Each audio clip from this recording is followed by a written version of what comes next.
Hey, vinyl community. Hey, it's James, man. I'm back here after a little bit, and I wanted to jump in on the 2021 Jazz Vinyl Tag created by Chris at Tunes from the Man Cave. I've been wanting to do this for a couple weeks.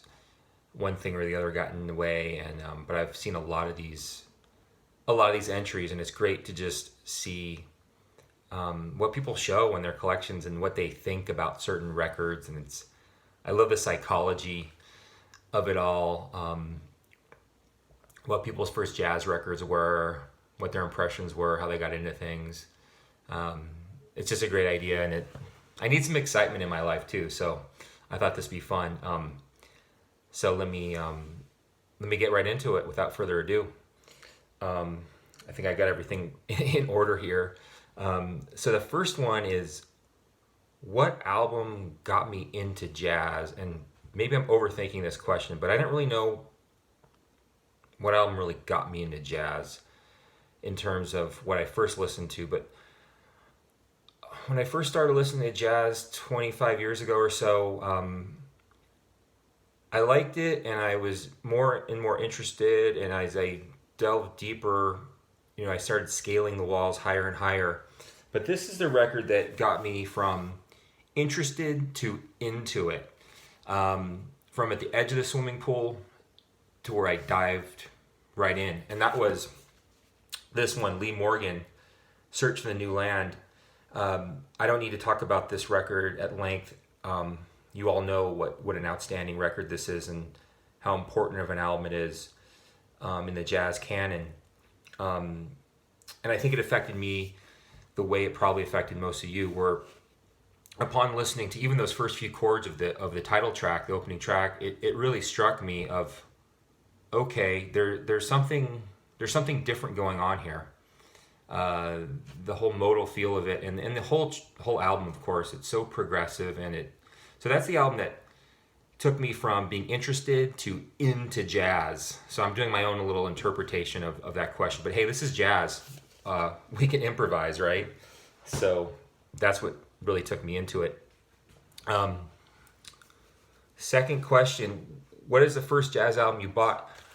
Not exactly sure. This may be it. It's Miles Davis and Horns. This is a double, from a few different dates, from 51 and 53. This is an OJC.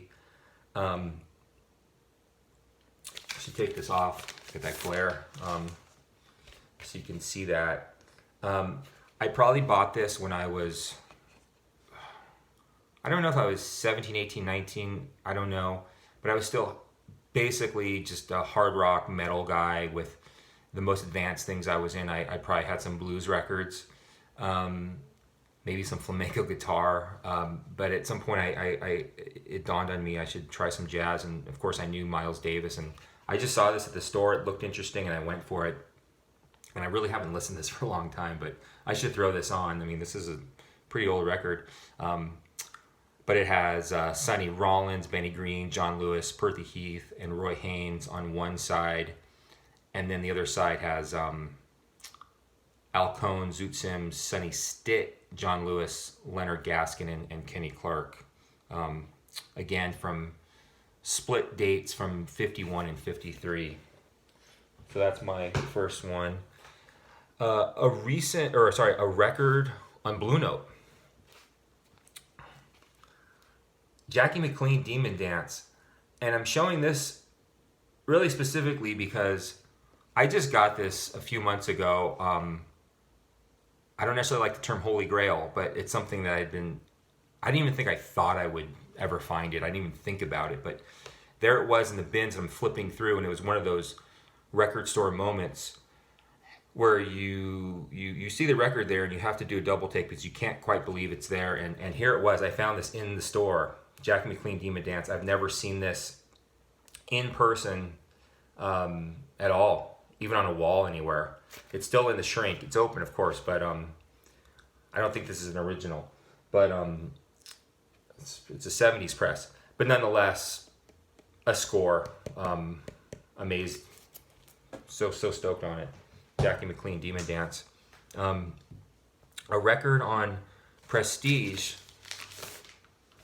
This one, people don't really talk about this one much, I don't think, is Houston Person Goodness. Great cover. And this is from 69, I think. Just a smoking record. And Houston Person, he gets a little lost in the shuffle, I think, with tenor players, probably because he kept it pretty straight to the vest. He didn't really ever do anything too advanced, which is fine. He did his own thing just straight ahead for years. But Houston Person, goodness, the opening track, Hey Driver. I mean, what a smoking track.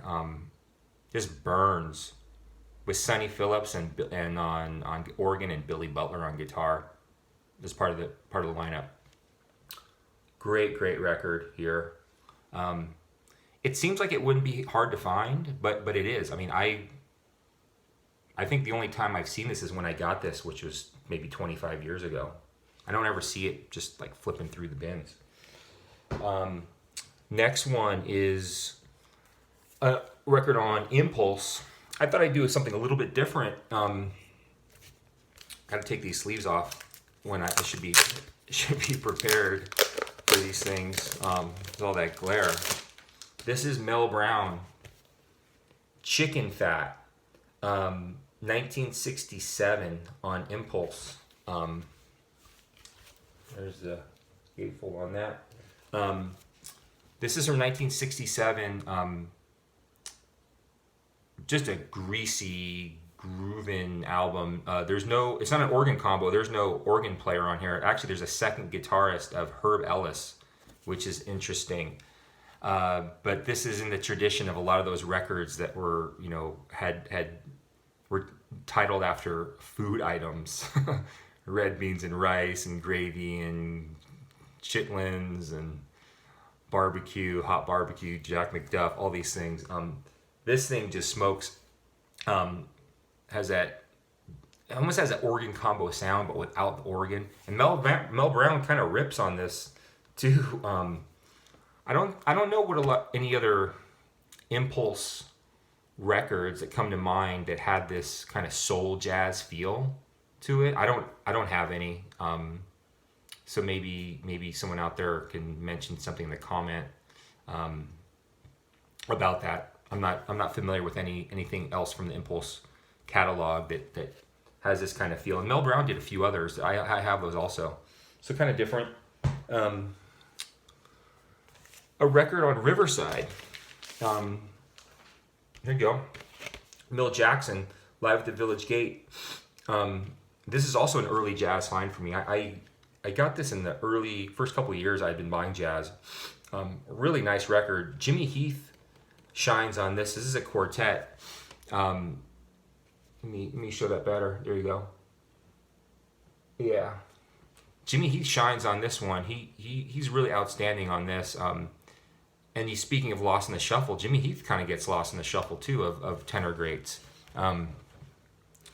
People know him, but he doesn't get talked about a lot. But it's hard to talk about everybody. This is a really nice session. A live date. This was recorded December 9th, 1963 at the Village Gate in New York. Cool Prestige outing. A record on a record on Contemporary. Barney Kessel, Feelin' Free. This is 1969, recorded in LA, of course, at Contemporary. Barney Kessel, this is a little bit different than many of his other records, were just sort of straight ahead guitar riffing, jazz bass kinds of things. And so it has a little bit more of an advanced feel, and I think it's due because you have Bobby Hutcherson and Elvin Jones on here, along with Chuck DeMonico on bass. So there's a little something more advanced going on here, but I wouldn't call it an advanced record, but it's certainly more than just a traditional kind of jazz guitar type of setting. But a nice record, and You could probably find this for fairly cheap somewhere, but I recommend it. Barney Kessel, nice player. Here's the dudes on the back. Here's the shots of everybody. What else we got here? A record on a subsidiary or small jazz label. I thought I'd show this one here. This isn't unique to the VC. I know other people have probably shown this. This is Roland Alexander live at Axis with Maurice McIntyre. And this was recorded, what year is this again? I forgot. 1978 at the Axis was a club in Soho in New York. There's the cover again. And this is on, the reason why it's a small label, it's the Karma label there. And I looked it up. I think this label may have put out maybe 8 or 10 records. This is a nice record. I got this not that long ago. And it wasn't that much, but it's a really good album. I think I might have paid maybe $20 for this. Cool record there. What else we have? It's a record I own that not many know about, but should. Let me take this sleeve off here so you can see it. It's Walter Zuber Armstrong, and the title is Hitana. You can see it right there. There's the cover, and it's just a basic back cover here. This is Walter Zuber Armstrong on bass clarinet and alto flute, Larry Kennis on violin, someone named St. Albert on conga and percussion, and Greg Simpson on drums. One side was recorded live at Vancouver City College, 1975. And another side was just, it seems like it was just in the studio on June 10th, 1975. One track each side. This is, sometimes people use the term blind buy. Not to disparage that, but I don't ever think of anything as a blind buy. There's always some information to go on. Maybe I'm seeing through the fog. But I saw this in a store a number of years ago. I didn't know anything about it, but it's a type of, sometimes you make the decisions, and I think I look at it as it's almost like a form of math where I'm adding up the information. If I see a lineup, a quartet that has flute and violin in it, and it was recorded live in 1975, and it's on a small label, that's information. That's not blind. That's good information. So I went for this, and this is a great record. I would, it's not free. Actually, one side almost sounds like a Dolphy, has a Dolphy feel. The second side, it's just a duet of flute and percussion. A really nice kind of quiet, but yet sort of moving type of piece. So yeah, look out for this one. I have no idea how available this may be or how much it might be online, but a great record to look for. Walter Zuber Armstrong, Hitana, is that one's called. What do we have here? Favorite jazz record bought in 2020. Should have taken these sleeves off before because of this glare. A lot of favorites, but I thought I'd throw this one. This is Khalil El-Zabar and David Murray, Golden Sea, on the Sound Aspect Records label. These aren't easy to find. I got lucky getting this somewhere. It's just a duet with Khalil El-Zabar and David Murray. And most of you are probably familiar with, they collaborated again on a Khalil El-Zabar, the album that came out last year, which is really good. This is from 1989. Just a nice duet, advanced going on. Murray plays tenor and bass clarinet, and Khalil El-Zabar, as he always does, plays a host of percussion. So that's that one, a nice color. And Khalil El-Zabar has some other records on this label, and I think I have all of them now. This was the final piece of the puzzle. So cool record to pick up. What do we got next? A favorite record in an artist's discography. That was hard. I know it's hard for all of you guys and gals.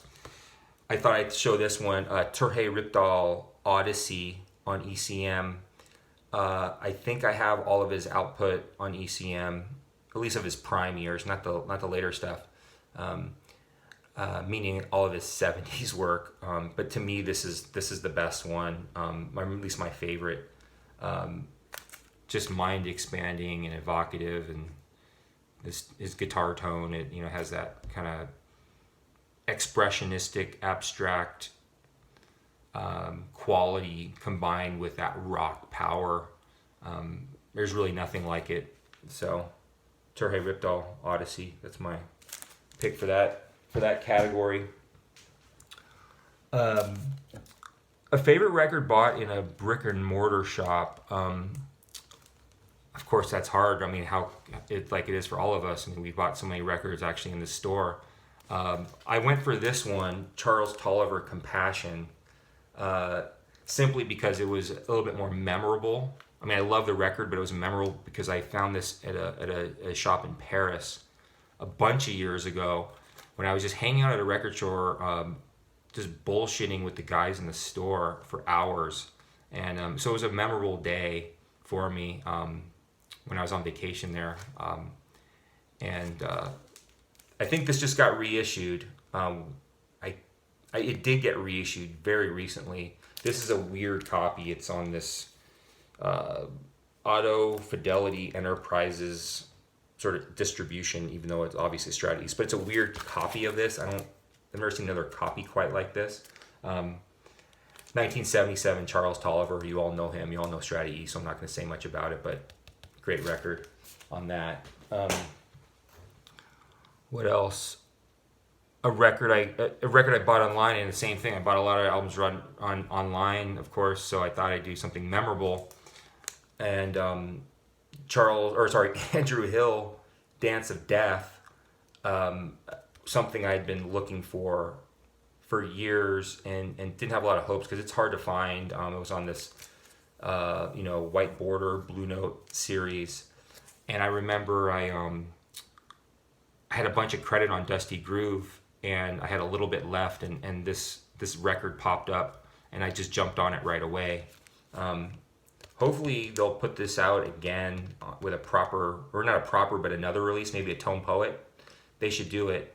This sounds really good, so I don't need another copy, but other people deserve to have this too, because you don't really get much better than Andrew Hill, and especially this record.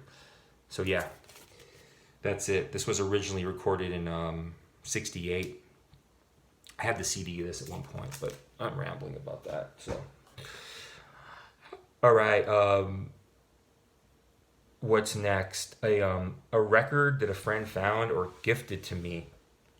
Well, one of my great friends, soul brother in the world, is Sherv, who we all know, aka Julius Jabbar. We've known each other for decades, and a bunch of years ago, I don't even know, I think we might have been 16. It's a long time ago. But I was his pad, and I don't know, he shows me this record, Ukitalainen. And at the time, in context, I'm a teenager who loves rock and reveres guitar players. Guitar players are gods.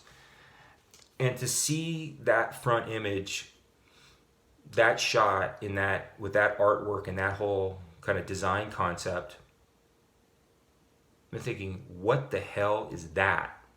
I need to hear that, and I need to find that album.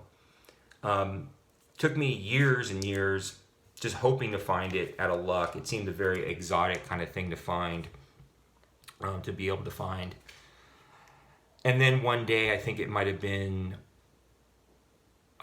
maybe 3, 4, 5 years ago, I show up at Sherv's place one day, and he just hands this thing to me.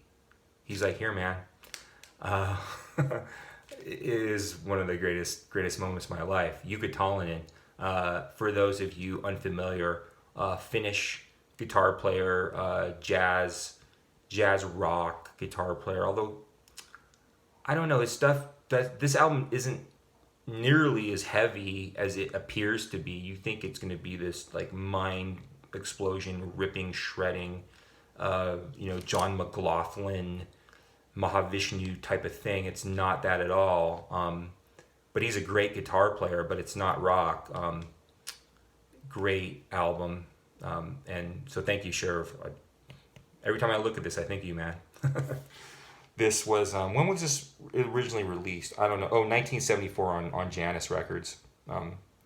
Although I think this might have originally been on Love Records. This is a Janus copy. So there's the back of it. Jukka Tallinen. What's next?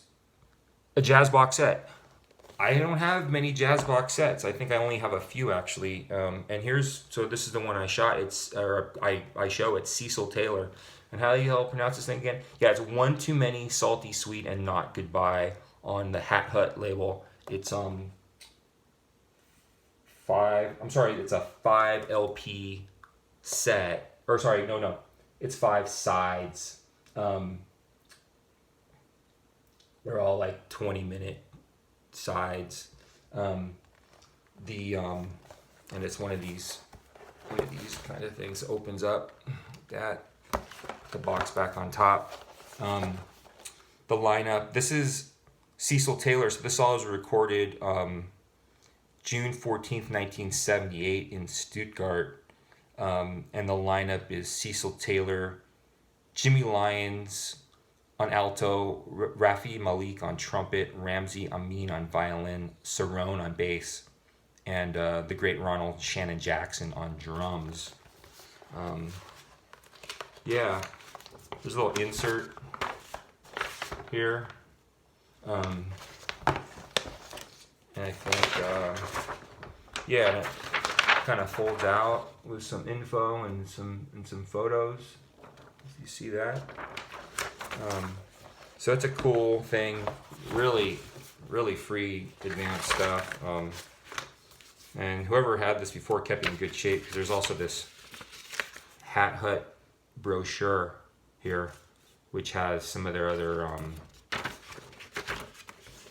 other releases.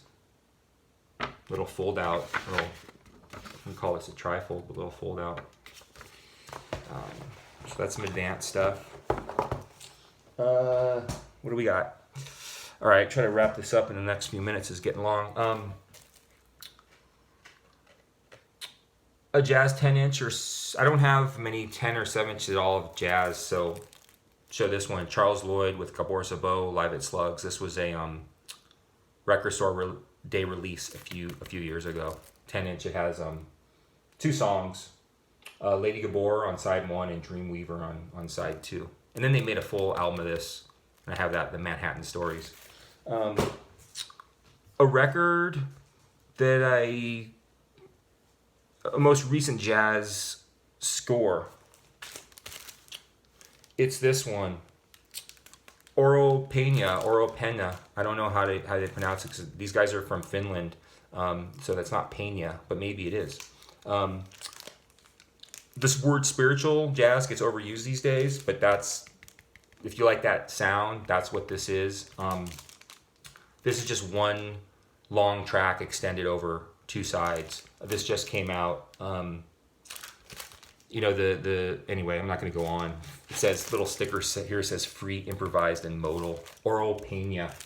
There you go. Modern day stuff. It's really good. A record that I hope to find in 2021. I don't know what record I hope to find, and I was thinking about it. Let me see here. I don't know what I hope to find, but I hope they would put out something like this, Billy Bang Vietnam on vinyl, on LP in 2021. That would be cool at some point.